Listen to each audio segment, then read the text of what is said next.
Let me start that one here. Like how Martin Luther King would have started. My dream. Time and again when surveys are done regarding the concerns of Jamaicans, you have employment, jobs, and also murders. Yeah, any public will look to the administration, whichever it is, for protection and safety. Murders, the criminals, and Holness certainly haven't given you a warm welcome in your 7 weeks since returning to Jamaica House. What's happening there? What are your plans regarding? We're very concerned about the increasing numbers in murders across the island. And we have learned from the previous administration, from their errors in dealing with this issue, that from the outset, you have to send an unmistakable signal about the seriousness of the government in dealing with this issue. We have made it clear to the police commissioner that he is responsible for operations and will be held accountable for the success of operations. We've also made it clear, and the public has made it clear to us, that the index by which we are judged would be the murder rate when it comes to crime. So while other crimes may be going down, the murder rate is clearly the one that the public will be using to judge the performance of the government. So we have said to the commissioner that we must get the murder rate down to below 1,000. And to the commissioner's credit, he too sees it in the way in which we see it and has accepted that challenge. And of course, we expect the police force to respond in that way. Our job is to support the police with resources and the appropriate policies and legislation. Already you would have heard the Minister of National Security indicate a policy shift with regards to mobility. A policy shift which will see more vehicles coming into the police fleet, which will give the police greater ability to fight crime. So it is an institutional response, that is to ensure that the roles and responsibilities are clear. It is also a resource response to ensure that the persons who have been given duties, responsibilities, also have the authority and the resources to do it. And then there is the management of institutions and resources, that is to hold people to account. So we have started to address the issue. How about the community aspect and interaction?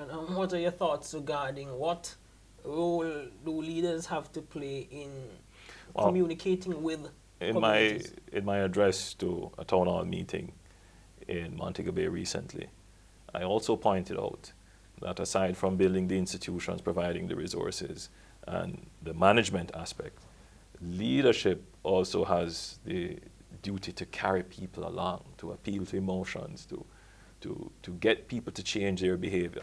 There is a social responsibility, and government has moral suasion. The fact that people came out, went to the polling station and voted for you means something, and they have to be engaged. They have to feel as if they are a part of a process, and we intend to keep that engagement. So I think it is important that the leader of the country keeps the people informed and engages them in ways in which they can, within their community, make changes. It will mean that I have to engage people in communities, that I have to go on the ground, I have to meet with them. I have to meet with that young man in the inner city and show him his part where he's accommodated, where he has an opportunity in the prosperity plan.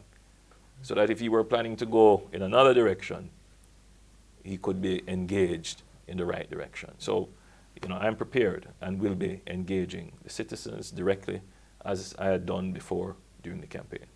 You were the first Prime Minister of Jamaica born in the post-independence era. 10, 20 years and even beyond down the road. By what standard, how should Jamaicans judge the success or not of Andrew Holness? Well, I think the issue of economic growth will clearly be one of the areas on which my administration will be judged.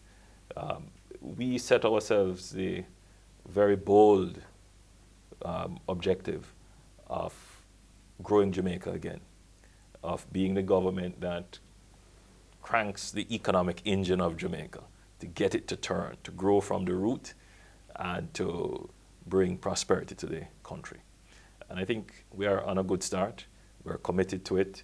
All the ministers understand this mission, and we are going to stay on message and keep true and faithful to our commitments.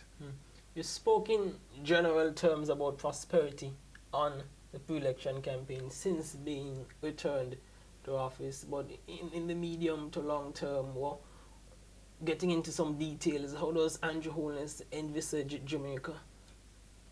Well, firstly, we want Jamaica to be a safe place. So a part of prosperity is public safety. People need to feel that they can walk on the road safely, they can take public transport safely, and they can move around in their communities safely. A part of prosperity is general well-being, the sense that things will get better for them, a sense of optimism, a sense of saying, all right, instead of viewing things in a negative way, let me take a positive outlook. And so it's just a change in the way in which we view ourselves, and that will change our social transactions.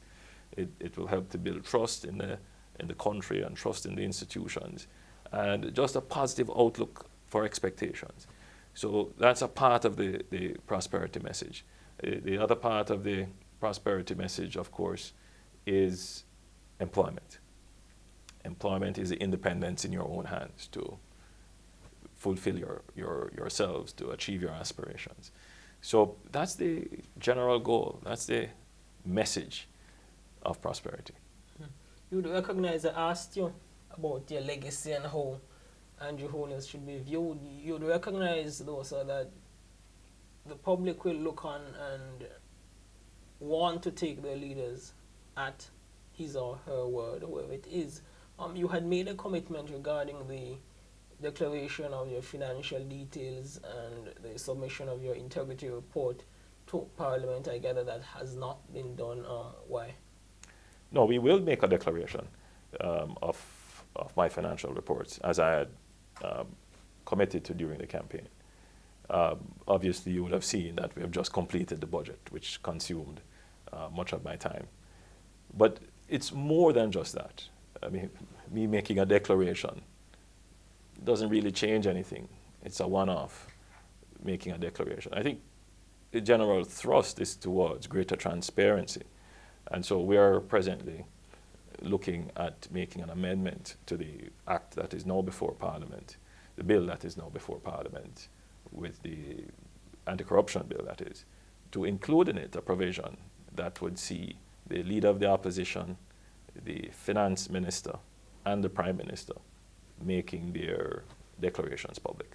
When do you intend to make yours, though? I'm going to do so shortly. Andrew Holness, Prime Minister of Jamaica, I thank you so much for your time, sir. All the very best during your tenure, and I know that you know that we'll be watching to see just how well you fare in terms of following through on your commitments. Thank you. Please, we need you to keep us straight. Thank you, sir.